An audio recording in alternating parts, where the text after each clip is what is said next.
کچھ اللہ تعالیٰ کی مہربانی سے تھوڑی بہت معیشت کی سمجھ ہے مجھے، اور پھر کچھ میری بات بھی سنی جاتی ہے، تو میں یہ کچھ بات کرنا چاہ رہا ہوں۔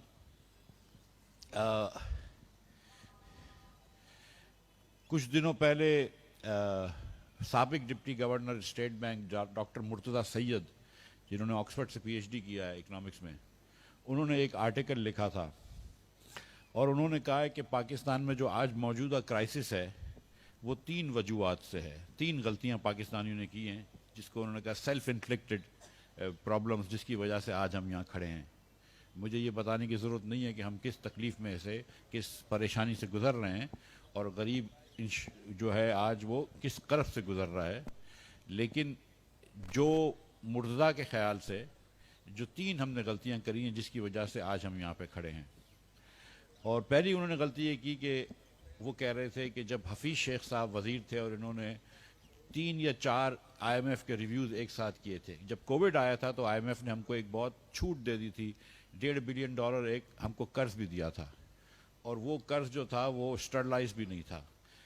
اس کا مطلب یہ ہے کہ عموماً جب آئی ایم ایف حکومت کو قرض دیتی ہے تو وہ حکومت کو نہیں دیتی، وہ اسٹیٹ بینک کو دیتی ہے، تو اسٹیٹ بینک وہ ڈالر اپنے پاس رکھ لیتی ہے، حکومت کو اس کے پیسے نہیں دیتی ہے، تو وہ اس سے آپ کا جو گورنمنٹ کی فائنینسنگ کو فائدہ نہیں ہوتا، لیکن آپ کی بیلنس آف پیمنٹ کو فائدہ ہو جاتا ہے۔ لیکن جب آپ ورلڈ بینک سے یا دیگر اداروں سے قرض لیتے ہیں تو وہ جو ہے وہ اپنے پاس پیسے نہیں رکھتی، اس کے برابر کے روپے حکومت کو دے دیتی ہے، تو اس سے وہ حکومت کے پاس جگہ آ جاتی ہے خرچ کرنے کی۔ تو پہلی مرتبہ آئی ایم ایف نے $1.5 بلین ہم کو دیے کہ آپ بھی خرچ کر لیں، حکومت کو دے دیے، اور اس کے علاوہ اپنی چیزیں انہوں نے اپنے ایس ڈی آرز کی لمٹ بڑھائی، تو بہت زیادہ پیسے حکومت پاکستان کو ملے، اور بالخصوص G20 کے ممالک نے اس وقت ایک مورٹوریم لگا دیا ری پیمنٹس پہ، تو وہ بھی فائدہ ہو گیا۔ تو حکومت پاکستان کی اس سال کے اندر 2020-21 کے سال میں جو پیمنٹس تھیں وہ بہت کم ہو گئیں۔ اس کے بعد جب آئی ایم ایف سے ریویو آپ نے مکمل کر لیا، کیونکہ انہوں نے کنڈیشنلٹیز ہٹا دی تھیں، تو جب آئی ایم ایف کے ریویوز مکمل ہوئے تو جیسے ہی پیسے آئی ایم ایف کے آئے تو خان صاحب نے شوکت ترین صاحب کو معاف کیجیے گا، حفیظ شیخ صاحب کو نوکری سے نکالا اور شوکت ترین صاحب کو لے آئے، اور شوکت ترین صاحب نے کہا کہ نہیں، میں خود کروں گا، آئی ایم ایف کی مجھے ضرورت نہیں ہے، میں آئی ایم ایف سے منقطع کر دیا وہ سلسلہ اپنا، اور انہوں نے بجٹ دیا جس سے آئی ایم ایف سے بغیر اس کے اگریمنٹ کے بجٹ دے دیا، جس کو ہم کہتے ہیں ایکسپینشنری بجٹ تھا، کہ اس بجٹ کے اندر بہت سارے مراد دے دیے جو اس وقت ہم دینے کے قابل نہیں تھے یا لائق نہیں تھے، اور اس سے یہ ہوا کہ تھوڑی سی گروتھ تو بڑھ گئی، بالکل گروتھ بڑھ گئی۔ پاکستان میں گروتھ لانا بہت آسان ہے، کیونکہ 2.5% تو یہاں پہ پاپولیشن بڑھ جاتی ہے، اتنے نوجوان اللہ کی مہربانی سے ہمارے پاس ہیں، تو گروتھ تو بڑی جلدی بڑھ جاتی ہے، تو گروتھ آ گئی فوراً سے، لیکن گروتھ کے ساتھ ساتھ جو پاکستان کا مسئلہ ہے کرنٹ اکاؤنٹ ڈیفیسٹ کا، وہ مسئلہ آ گیا، اور وہ کرنٹ اکاؤنٹ ڈیفیسٹ پھر سے ہمارے سر پہ آ کے لگ گیا، اور اس کرنٹ اکاؤنٹ ڈیفیسٹ کی وجہ سے ہم نے پھر $17.5 ارب کا کرنٹ اکاؤنٹ ڈیفیسٹ کیا، اور ہمارے تمام ذخائر ختم ہو گئے۔ کرنٹ اکاؤنٹ ڈیفیسٹ کا مطلب یہ میمن آڈینس ہے لیکن پھر بھی میں بتا دیتا ہوں کہ جو ہم درآمدات کرتے ہیں، یعنی کہ امپورٹس کرتے ہیں، اور جو ایکسپورٹس کرتے ہیں، برآمدات کرتے ہیں، اس کا ڈفرنس پلس اس میں اگر ریمیٹنس ڈال دیں تو 80 بلین کا ہم نے امپورٹ کیا تھا، ہم نے 30 بلین کا ریمیٹنس آیا اور 31 بلین کا امپورٹ آیا، تو 61 ہم کو پیسے آئے، 80 ہم کو دینے سے، تو 19 بلین تقریباً ہم کو کرنٹ اکاؤنٹ ڈیفیسٹ ہوا۔ اس میں کچھ اور ایڈجسٹمنٹس کی چھوٹی چھوٹی آئٹمز ہوتی ہیں، تو $17.5 بلین کا آپ کا کرنٹ اکاؤنٹ ڈیفیسٹ تھا۔ اس کا یہ مطلب ہے کہ یا آپ کے ریزرو 17.5 سے کم ہوں گے، یا آپ کو قرض لینا پڑے گا دنیا سے 17.5 بلین دینے کے لیے، تو یہ 17.5 بلین کا وہ ہو گیا۔ یہ پاکستان کا تیسرا بڑا کرنٹ اکاؤنٹ ڈیفیسٹ تھا۔ سب سے بڑا مشرف صاحب کے آخری سال میں ہوا تھا $11.7 بلین کا، جو کہ 8.1% تھا معیشت کے حجم سے، جو جی ڈی پی کی سائز ہوتی ہے اس کے ریلیٹو۔ دوسرا بڑا اسحاق ڈار صاحب اور کے اس میں تھا، پالیسی کے تحت تھا، جو 2017-18 میں ہوا تھا، جو 19 بلین کا تھا، جو 6% of G D P second highest تھا، اور یہ 5.5% of G D P third highest تھا۔ تو ایک یہ بڑا unsustainably high current account deficit ہوا۔ تو مرتضیٰ سید کے حساب سے پہلی غلطی جو تھی وہ یہ تھی کہ عمران خان صاحب نے حفیظ شیخ کو ہٹا کے جو شوکت بھائی کو لے کر آئے، تو شوکت ترین صاحب نے بہت زیادہ ایکسپینشنری بجٹ دے دیا۔ پھر جب ان کو 2-3 مہینے ہوئے اور نومبر میں اندازہ ہوا کہ یار چیزیں تو قابو سے نکل رہی ہیں، امپورٹ بہت زیادہ تیزی سے آ رہا ہے، پیسے بہت تیزی سے ختم ہو رہے ہیں، تو تو انہوں نے واپس آئی ایم ایف سے جا کے مذاکرات کرے اور نومبر میں آئی ایم ایف سے ڈیل کر لی، منی بجٹ بھی ادھر آ گیا، منی بجٹ آ گیا، آئی ایم ایف نے فروری میں پیسے دیے، اور فروری میں جیسے ہی آئی ایم ایف کے پیسے آئے، ہم نے فروری کے اندر ہی پھر سے ایگریمنٹ آئی ایم ایف کا توڑ دیا۔ آئی ایم ایف کو ہم نے وعدہ کیا تھا کہ ہم ہر مہینے 4 روپے پی ڈی ایل ٹیکس بڑھائیں گے پیٹرول کے اوپر، تو وہ اسی مہینے ایگریمنٹ توڑا اور پیٹرول جو ہے وہ نقصان میں بیچنا شروع کر دیا۔ تو مرتضیٰ کے خیال سے یہ دوسری غلطی تھی۔ پھر اللہ تعالیٰ کی مہربانی سے مرتضیٰ کو یہ لگ رہا ہے کہ جتنے عرصہ میں تھا تو کوئی غلطی نہیں تھی، اور جب میں چلا گیا اس کے بعد جب ڈار صاحب آئے انہوں نے پھر آئی ایم ایف سے ایگریمنٹ توڑا، اور اس کے بعد پھر سمجھ میں آئی کہ قابو سے حالات نکل گئے، تو پھر اب آئی ایم ایف کو لے کے بیٹھے، تو یہ تیسری غلطی تھی۔ تو وہ کہتا ہوں نا کہ 2 میرے آنے سے پہلے 1 میرے جانے کے بعد، اس لیے ہم یہاں پہ کھڑے ہوئے ہیں۔ تو لیکن ہم یہاں پہ ایسے کیوں پہنچے ہیں، یہ ہم کو ذرا سا سوچنا پڑے گا کہ پاکستان یہاں پہ کیوں پہنچا ہے۔ تو اس کی گزارش یہ ہے کہ جب یہ وار آن ٹیرر ہوئی نا مشرف صاحب کے زمانے میں 2001 کے بعد جو شروع ہوئی ہے، 9/11 کے بعد جو شروع ہوئی، تو اس وار آن ٹیرر کے بعد بہت سارے مغربی ممالک نے ہمارا قرض تو کم کر دیا تھا، ہمارا ری اسکیجولنگ کر دی، ہمارے قرض معاف کر دیے، بائیلیٹرل لونز، لیکن ایک تو وہ ٹیررزم کا چکر آ گیا پاکستان میں، تو وہاں یہاں پہ فارنرز آنا ہی چھوڑ دیا، تو ہمارا ایکسپورٹ جو ہے وہ بڑھ ہی نہیں پائے گا۔ اور آپ خود سوچیں کہ جس ملک کے اندر اگر کوئی فارنر نہیں آئے گا، اس ملک سے ایکسپورٹ کرنا یا فارن ڈائریکٹ انویسٹمنٹ لانا کتنا مشکل ہے۔ So this is one reason why our exports are not high, but there are also many other reasons. لیکن ہوا یہ کہ ہم نے ہر سال اپنے چادر دیکھ کے پیر نہیں پھیلائی، اور ہر سال ہم قرض لیتے رہے۔ وہ غالب کا ایک شعر ہے نا کہ قرض کی پیتے تھے میں اور سمجھتے تھے کہ ہاں رنگ لائے گی ایک دن فاقہ مستی ہماری۔ تو یہ ہم کرتے رہے کہ ہم ہر سال قرض لیتے رہے، اور قرض لیتے اب ہم جو ہے وہ 100 ارب روپیہ، 100 ارب ڈالر کا ہمارے اوپر قرض ہو گیا۔ اچھا قرض کیوں لیتے ہیں؟ قرض اس لیے لیتے ہیں کہ ہمارا امپورٹ زیادہ ہوتا ہے، ہمارا ایکسپورٹ کم ہوتا ہے، تو وہ جو ڈفرنس ہے، میں فورن ایکسچینج کے قرض کی بات کر رہا ہوں، وہ جو ڈفرنس ہے وہ ہم کو قرض لے کے واپس کرنا پڑتا ہے۔ اگر آپ چین سے 20 بلین ڈالر کی چیزیں لیتے ہیں اور اس کو 10 بلین کی دیتے ہیں، اور دنیا بھر سے 60 بلین کی چیزیں لیتے ہیں، لیکن آپ کے پاس 40 یا 50 بلین آتے ہیں، تو 10 بلین آپ کو قرض لینا پڑتا ہے۔ اب وہ آہستہ آہستہ 10 بلین کر کے اللہ کی مہربانی سے ہم یہاں 100 بلین پہ پہنچ گئے۔ 100 بلین کا مطلب ہے کہ تقریباً ہر سال جو ہے 5 سال کی سائیکل دیکھیں تو 20-22 ارب ڈالر آپ کو ہر سال واپس کرنے ہیں۔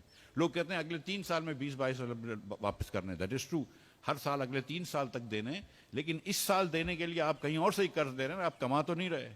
آپ نے ملک اے سے لے کر ملک بی کو دینا ہے، ملک سی سے لے کر ملک ڈی کو دینا ہے، ادارہ ورلڈ بینک سے لے کے ایشین ڈیولپمنٹ بینک کو دینا ہے، ایشین ڈیولپمنٹ بینک سے لے کر ایشین انفراسٹرکچر کو بینک کو دینا ہے۔ تو جس کو میمن میں کہتے ہیں کہ ٹوپی اچ گھمائی رہی ہیں اوپر۔ سو دیکھیں ایک ساتھ ایک آدمی آپ کو غالب کا بھی شعر سنا رہا ہے اور ٹوپی گھمانے کا بھی بات بتا رہا ہے، یہ اتنا آسان نہیں ہے۔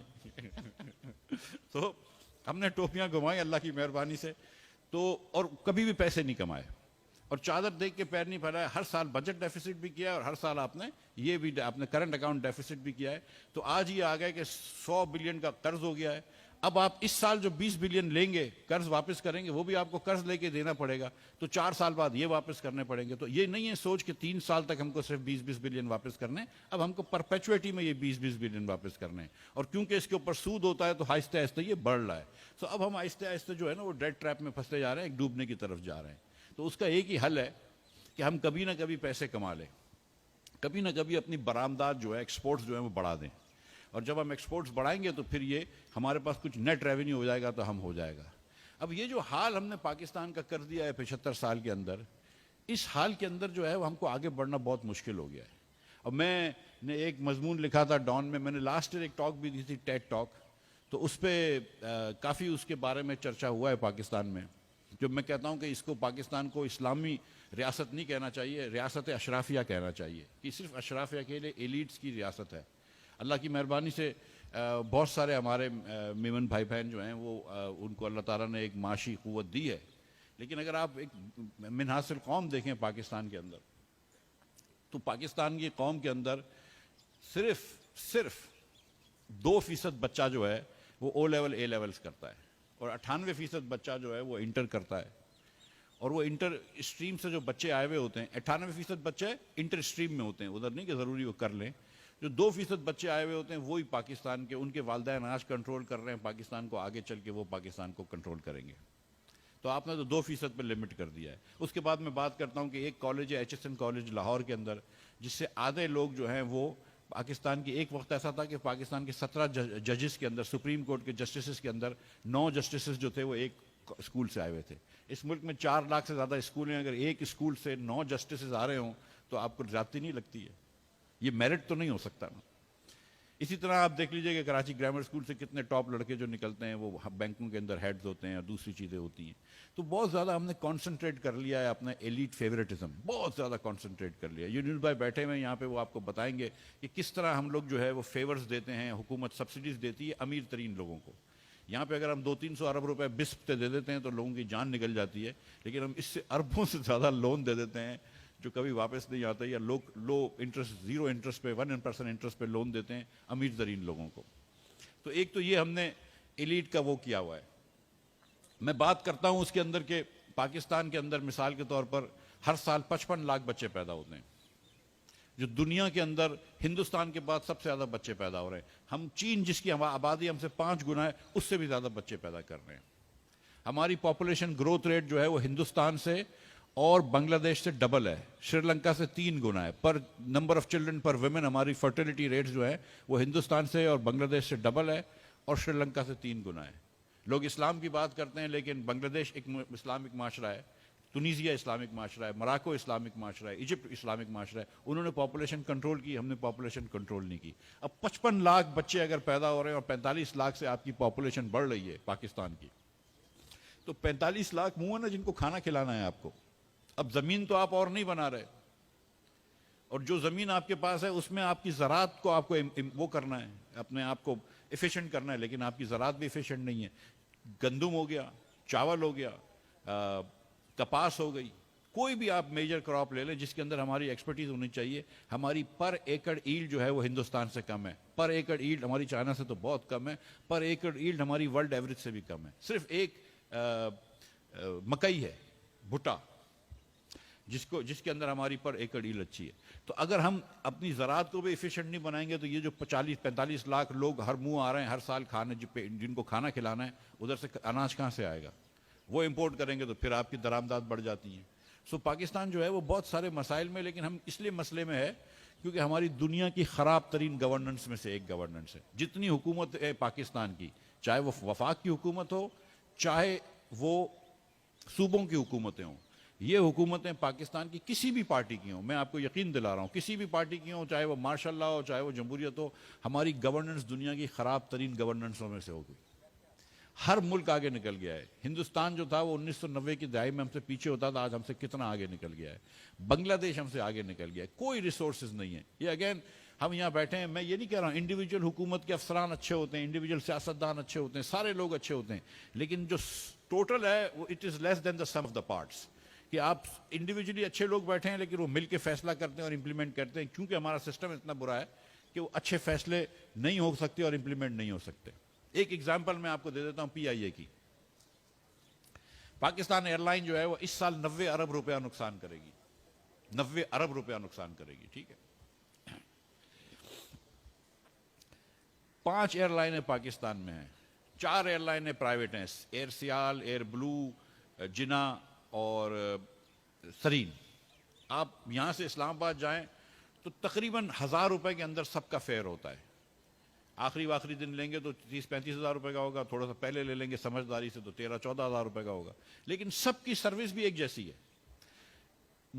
شاید اس سیال کے اندر کھانا اچھا ملتا ہے، تھوڑا سا فرق ہوتا ہے، ایئر بلو کے جہاز تھوڑے نئے ہوں گے، لیکن سب کا 19-20 کا فرق ہے. اگر آپ کو نام نہیں پتا اور آپ بیٹھے ہو تو آپ کو پتہ نہیں چلے گا کس ایئر لائن میں بیٹھے ہوئے.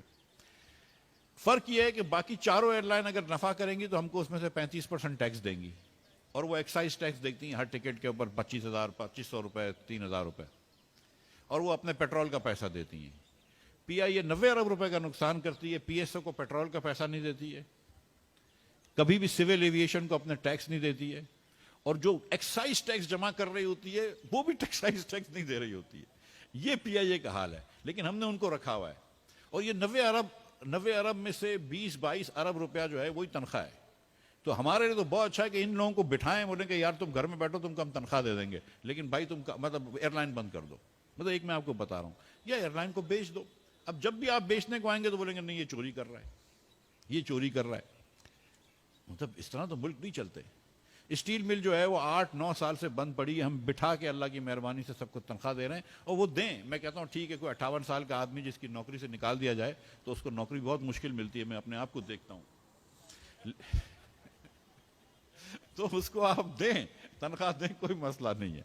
لیکن وہ اسٹیل مل کو بیچے تو صحیح نا، اس کے لینڈ کو بیچ دیں. میں آپ کو بتاؤں 19,000 ایکڑ لینڈ تھا، وہ ادھر ادھر کچھ چلا گیا، کچھ انلیگل آکیوپائی ہو گیا، پتہ نہیں کیا ہو گیا، اب 8,500 ایکڑ رہ گیا ہے. 2-2.5 ایکڑ لینڈ زمین چوری ہو گئی ہے.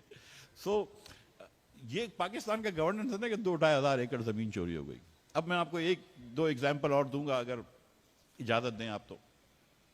8,000 روپیہ خرچ کرتی ہے ایک بچے کے اوپر، 5,000 روپے مہینے کا خرچ کر رہی ہے، جو کہ سستی پرائیویٹ اسکول کی فیسوں سے 4 گنا زیادہ ہے. سندھ اور کے پی جو ہے وہ 38 اور 40,000 روپے خرچ کرتے ہیں. پنجاب 31,000 روپے خرچ کرتی ہے. پرائیویٹ اسکول میں آپ اس بچے کو 12 سے 18,000 میں پڑھا سکتے ہیں. لیکن ٹریجڈی یہ ہے کہ وہ سستی پرائیویٹ اسکول میں بھی اور حکومت کی اسکول میں بھی ایوریج بچہ جو ہے وہ میتھ میں بھی فیل ہو رہا ہے، صرف 27 نمبر آتے ہیں، اور ایوریج بچہ سائنس میں بھی فیل ہو رہا ہے، صرف 31 نمبر آتے ہیں. یہ نہیں ہے کہ وہ بچوں کو تعلیم دے، ان کا مقصد صرف ٹیچروں کو نوکری دینا ہے. اور یہ بھی میں آپ کو گارنٹی سے کہتا ہوں کہ آدھے ٹیچرز جو ہیں وہ کم از کم فیل ہو جائیں گے. اگر آپ سائنس کا ٹیسٹ لیں تو میٹرک کا سائنس کا ٹیسٹ آدھے سائنس کے ٹیچر فیل ہو جائیں گے. مجھے یقین ہے یونس بھائی جو آپ کہہ رہے ہیں اسی 90% جو چوئے تو. لیکن یہ بات آپ کو بھی پتا ہے کہ یہ جو منسٹری ہے یہ صرف نوکری دینے کے لیے منسٹری ہے، اپنے جاننے والوں کو، اپنے ووٹرز کو نوکری دینے کے لیے منسٹری ہے. بچے پڑھ لیں یا نہ پڑھیں اس سے کوئی تعلق نہیں ہے. یہی بلوچستان میں بھی ہو رہا ہے. میں سمجھتا ہوں کہ کے پی کے اندر اور پنجاب کے اندر وہ تھوڑا سا میرٹ کا اس میں خیال رکھتے ہیں، بالکل رکھتے ہیں، وداؤٹ اے ڈاؤٹ وہ ہائرنگ میرٹ پہ ہوتی ہے. لیکن ایوریج پاکستانی بچہ ہر صوبے میں فیل ہو رہا ہے. تو اگر پوری قوم آپ نکال رہے ہیں جس کے اندر آدھے بچے اسکول میں نہیں جاتے اور آدھے بچے جو اسکول میں جاتے ہیں وہ فیل ہو رہے ہیں، تو آپ کدھر لے کے جائیں گے اپنے ملک کو؟ ہم یہ بات کرتے ہیں کہ آئی ٹی کا ایکسپورٹ پاکستان سے نہیں ہو رہا. دیکھو ہندوستان 150 بلین کا آئی ٹی کا ایکسپورٹ کرتا ہے. پر پرائم منسٹر صاحب مجھے بولتے تھے یار کچھ کرنی چاہیے اپنے کو پالیسی، 3 سال میں ڈبل ہو جائے ایکسپورٹ، یا 5 سال میں پتہ نہیں 3 گنا ہو جائے. لیکن جو بات لوگ نہیں سمجھتے کہ ہندوستان کے اندر پنڈت نہرو نے پہلے 10 سالوں کے اندر ہندوستان بننے کے بعد آئی آئی ٹیز بنائے، انڈین انسٹیٹیوٹس آف ٹیکنالوجی. بہت اچھے ریسرچ نہیں کرتے لیکن انڈر گریڈ ٹیچنگ کے اندر وہ دنیا کے بہترین یونیورسٹیز ہیں. 5 یونیورسٹیز 10 سال میں بنائی اس نے. پہلی یونیورسٹی تو ابوالکلام آزاد نے کلکتے میں اس کو اناگریٹ کیا تھا. ہم نے ادھر پہلے 10 سالوں میں 7 وزیر اعظم چینج کیے. ہم پتہ نہیں کسی اور اس میں چلے گئے تھے شروع سے ہی. تو یہ آئی آئی ٹیز بنائے. اب آپ نے یہاں پہ آئی آئی ٹیز نہیں بنائے، آپ یہاں پہ 3 مہینے کا ڈپلوما دے رہے ہیں.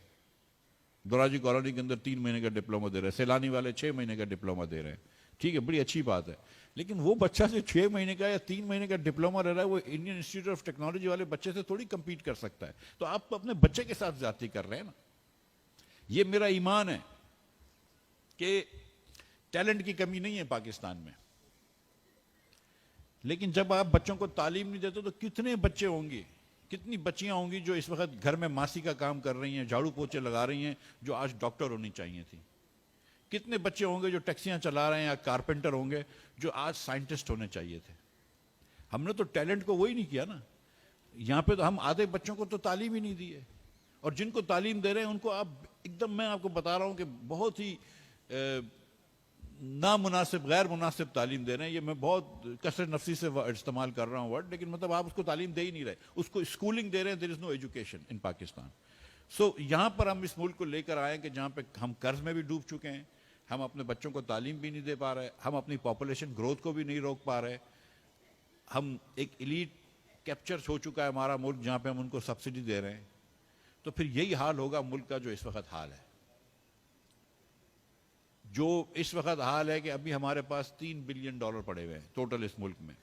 ہندوستان میں ایک آدمی ہے اڈانی، جس نے کچھ کمپنی کے اندر اوور لیوریج کمپنی تھی یا جو بھی تھا، اس کا پچھلے ایک ہفتے کے اندر $100 بلین کا اسٹاک گر گیا ہے. مگر ابھی بھی وہ دنیا کا 16واں ترین امیر آدمی ہے 100 بلین کے نقصان کے بعد. ہماری پوری اسٹاک مارکیٹ جو ہے وہ $24 بلین کی ہے. $100 بلین کی ایک زمانے میں تھی. 2017 میں 53,000 تھا، چلو ڈالر ہم نے آرٹیفیشل رکھا تھا لیکن 105 پہ ڈالر تھا. پھر اس دن اس کو میاں نواز شریف کو ڈسکوالیفائی کر دیا ایک پیناما کے عجیب سے کیس پہ، پاگل پنے کے کیس پہ.